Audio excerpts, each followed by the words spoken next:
स्वामी विवेकानंद से अपने उपदेशों में अक्सर कहते थे कि धन कमाना चाहिए। एक दिन उनका एक शिष्य ये बात सुन रहा था तो उसने पूछा कि आप तो सन्यासी हैं और आप ही कह रहे हैं कि धन कमाओ। ये बात तो मेरी समझ में नहीं आ रही है।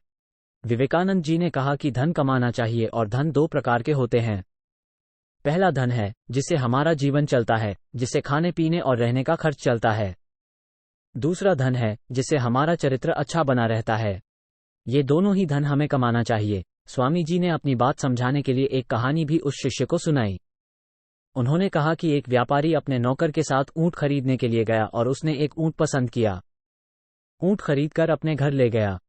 घर पहुंचकर उस व्यापारी ने ऊंट की पीठ की से गादी हटाई तो वहां एक हीरों से भली थैली मिली। व्यापारी ने हीरे देखे तो वो समझ गया कि ये ऊंट के मालिक के हैं। व्यापारी के नौकर ने हीरे देखे तो वो बहुत खुश हो गया। उसने कहा कि हमें तो ऊंट के साथ खजाना भी मिल गया है। व्यापारी ने उससे कहा कि हम सिर्फ ऊंट खरीद कर लाए हैं, इन हीरों पर अपना कोई हक नहीं, इसलिए हमें ये लौटाने होंगे।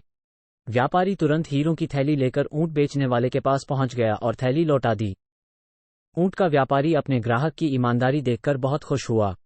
उसने ग्राहक को एक हीरा देने की इच्छा बताई, लेकिन ईमानदारी व्यापारी ने हीरा लेने से मना कर दिया। जब हीरों के मालिक ने बार बार हीरा रखने की बात कही तो ऊंट खरीदने वाले ने कहा कि मैंने तो पहले से ही 2 हीरे रख लिए हैं।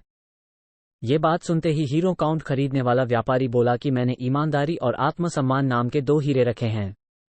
मेरे पास ये 2 हीरे हैं, इसीलिए आपको पूरे हीरे मिले हैं। मालिक गुस्सा हो गया। उसने तुरंत ही थैली के हीरे गिने तो वो पूरे थे।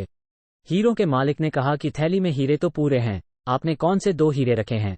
ऊंट खरीदने वाला व्यापारी बोला कि मैंने ईमानदारी और आत्मसम्मान नाम के 2 हीरे रखे हैं। मेरे पास ये 2 हीरे हैं, इसीलिए आपको पूरे हीरे मिले हैं। प्रसंग की सीख। ये कहानी सुनाने के बाद विवेकानंद जी बोले कि ईमानदारी और आत्मसम्मान भी धन की तरह ही हैं। हमें इन्हें भी बनाए रखना चाहिए, तभी जीवन में सुख शांति मिल सकती है।